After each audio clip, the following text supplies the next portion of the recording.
Ẹ̀yin èèyàn lé, a kó ìpalẹ̀mọ́ Christmas o, a bá wa láyé, a bá wa láyé, a bá wa láyọ̀ àtàlàáfíà. Ìyá gist tèní wọ́n ní kábíyèsí ra ilẹ̀ láti kọ́ church fún Queen Naomi. Wípé ilẹ̀ náà dẹ̀ tóbi gan. Ẹ jẹ́ ká jọ gbọ́ gist tèní.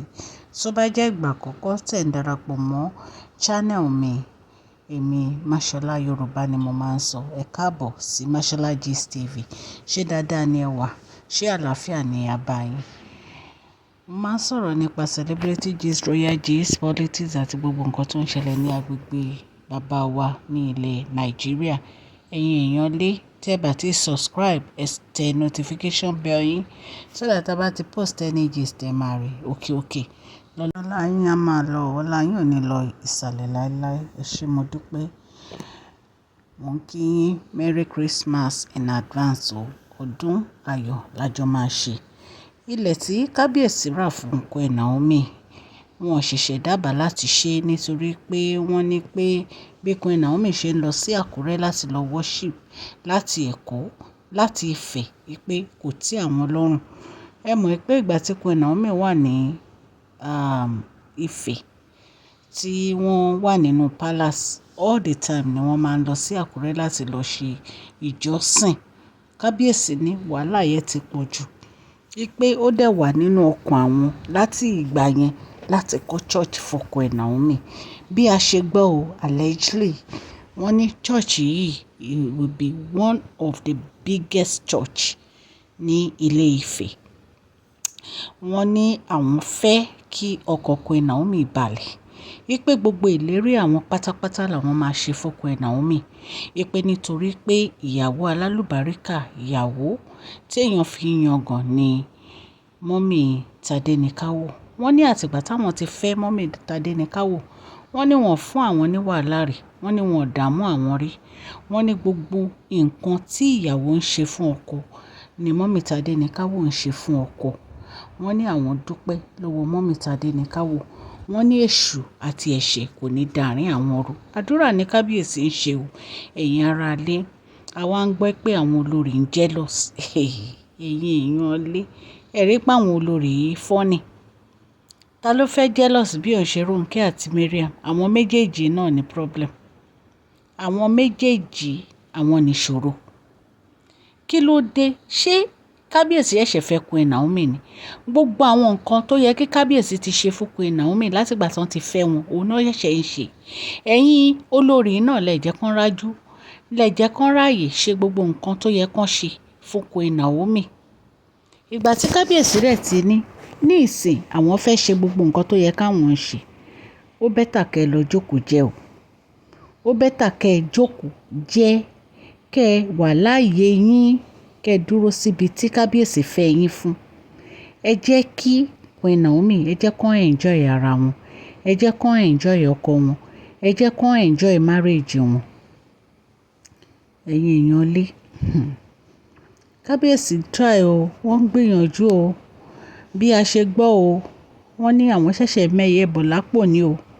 Wọ́n ní gbogbo nǹkan tó yẹ káwọn ṣe fún Queen Naomi pátápátá, òun ni àwọn máa ṣe fún wọn.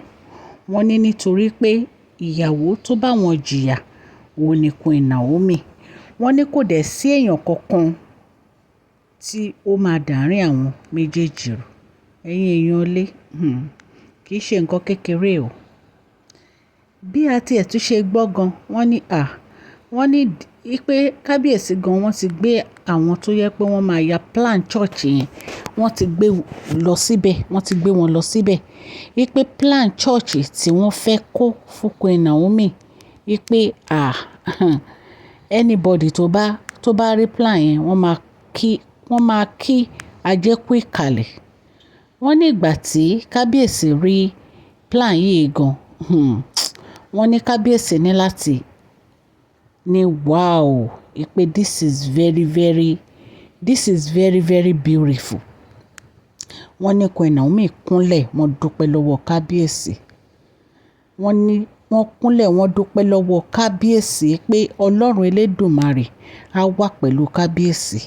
Wípé gbogbo nǹkan tí kábíyèsí ṣe fún wọn, àwọn dúpẹ́ lọ́wọ́ wọn o. Wọ́n ní Ọlọ́run á dẹ̀ bá wọn dúpẹ́.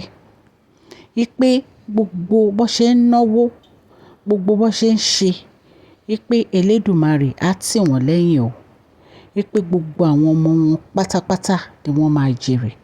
Ẹ̀yin èèyàn lé, kì í ṣe nǹkan kékeré o.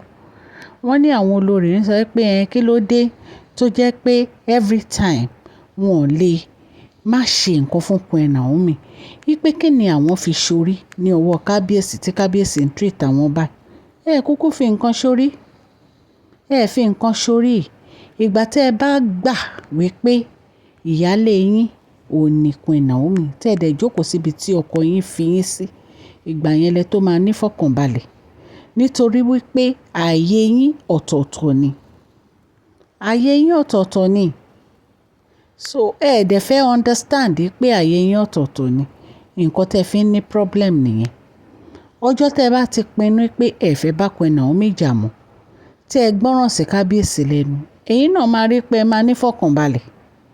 Ẹ máa rí pé ẹ máa lálàáfíà. Queen Naomi ò ń ṣe ẹni tí ẹ lè máa Queen Naomi ò ń ṣe ẹni tí ẹ lè máa bá jà. Queen Naomi ò ń ṣe ẹni tí ẹ lè máa dìtẹ̀ mọ́. Queen Naomi ò ń ṣe ẹni tí ẹ lè máa ṣoògùn sí. Nítorí pé wọ́n ti sọ fún yín pé orí àpáta lórí wọn.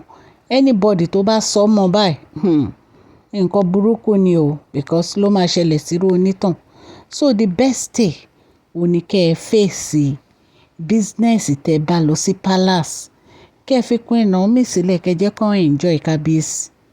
Àtìgbà tẹ́ kúkú ti wà ní palace, wọn ò kúkú bá yín fa wàhálà. Gbogbo bẹ́ẹ̀ ṣe ń bú wọn, wọn ò dá yín lóhùn. Wọ́n ń ṣiṣẹ́ olúwa wọn lọ ni. Wọ́n dẹ̀ ń gbàdúrà fún yín. Ẹ̀yin náà ẹ wò, ẹ ní fọkànbalẹ̀ nínú palace yẹn.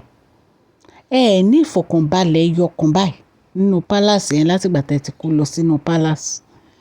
So kábíyèsí sọ fún àwọn olórí pé nǹkan tí àwọn fẹ́ ṣe òun ni àwọn máa ṣe. Kò sí èèyàn kankan tó lè yí ìpinnu àwọn padà. Wọ́n ní Queen Naomi deserve the best of the best. Wọ́n ní nǹkan tí kábíyèsí sọ nìyẹn o.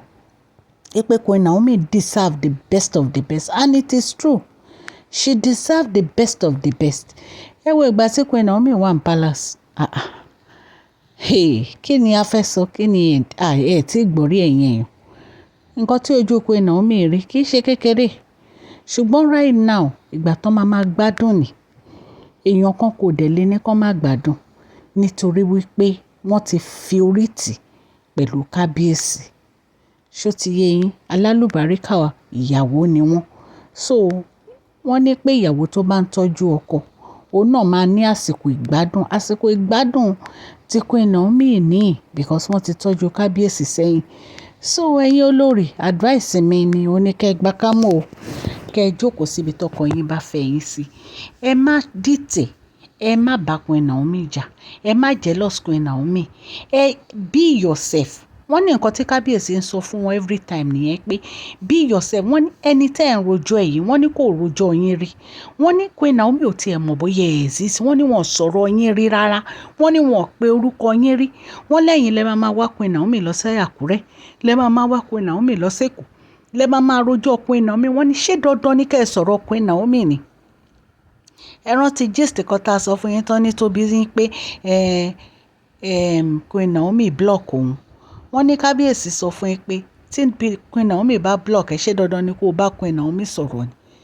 Kí ló dé tẹ̀lé face problem tẹ́ ẹ bá wá sí palace?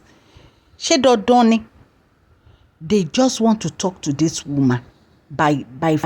Kábíyèsí wọ́n ti gbégbèsè o láti kọ́ church fún Queen Naomi o, big church, ìgbàlódé church. So wọ́n ní Ilé Ifẹ̀ ni wọ́n ra ilẹ̀ yẹn sí, wọ́n ló dẹ̀ tóbi gan. Ẹ̀yin èèyàn lé wọ́n dẹ̀ dènà ni wọ́n ti draw plan ẹ̀. So Queen Naomi dúpẹ́ lọ́wọ́ Queen Naomi o. Mashola Gist TV náà bá wọn dúpẹ́ o.